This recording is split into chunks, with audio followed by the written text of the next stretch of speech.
కష్టాలు తీరిపోయాయమ్మా. ఇక నుంచి అన్ని శుభాలే.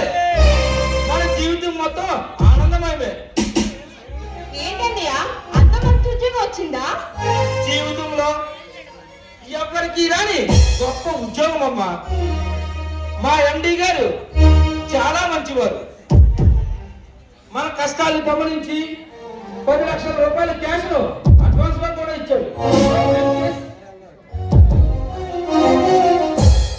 చూసావా అన్నయ్య, నీ మంచితనం గుర్తించి దేవుడు ఆ ఎండి గారి రూపంలో ఈ 10 లక్షలు ఇప్పించాడు.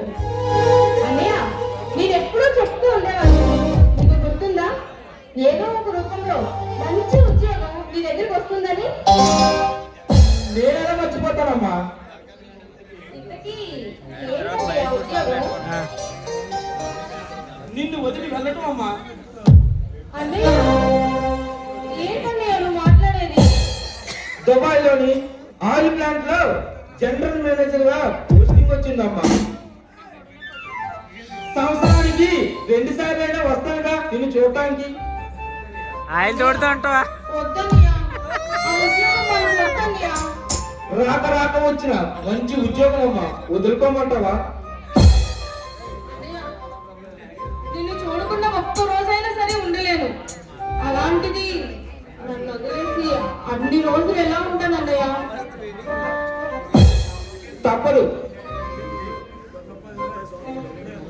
నేను వెళ్ళే ముందు నీకు సురేష్ కి పెళ్లి చేసి వెళ్తానమ్మా.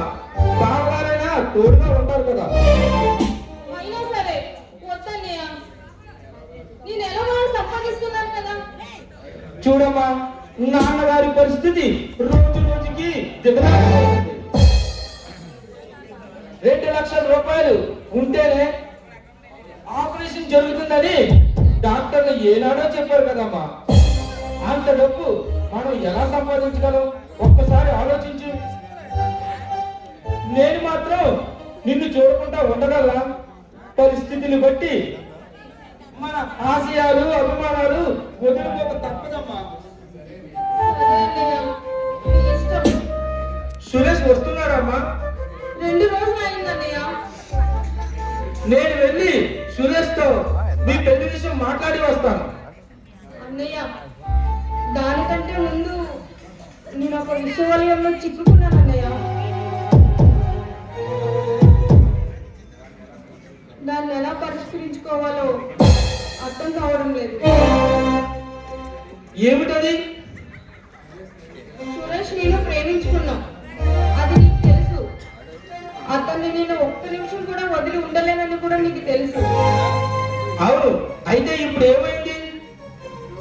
నేను గురువుగా భావిస్తున్న హరీష్ నన్ను ప్రేమిస్తున్నట్టు 4 రోజుల క్రితమే నాకు తెలియజేశాడు. రోజా, ఏం మాట్లాడుతున్నావమ్మా? అవునన్నయ్య, ఎంతో సున్నితమైన మనసు గల హరీష్ ఎక్కడ ఆత్మహత్య చేసుకుంటాడా అని నేను కూడా సరే చెప్పానన్నయ్య.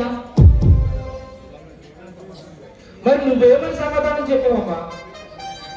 అతని క్షేమం కోసం నేను ఒప్పుకున్నానన్నయ్య. నేను మనస్ఫూర్తిగా ప్రేమిస్తున్న సురేష్, ఎంతగానో అభిమానిస్తున్న హరీష్, వీళ్ళిద్దరి మధ్య నా మనసు నలిగిపోతుందన్నయ్య. చూడు చెల్లి, నేను ఉద్యోగంలో జాయిన్ అయ్యేలాగా ఈ సమస్యకు ఒక పరిష్కారం చూపు వెళ్తానమ్మా. సరే అన్నయ్య, కాఫీ తెస్తాను.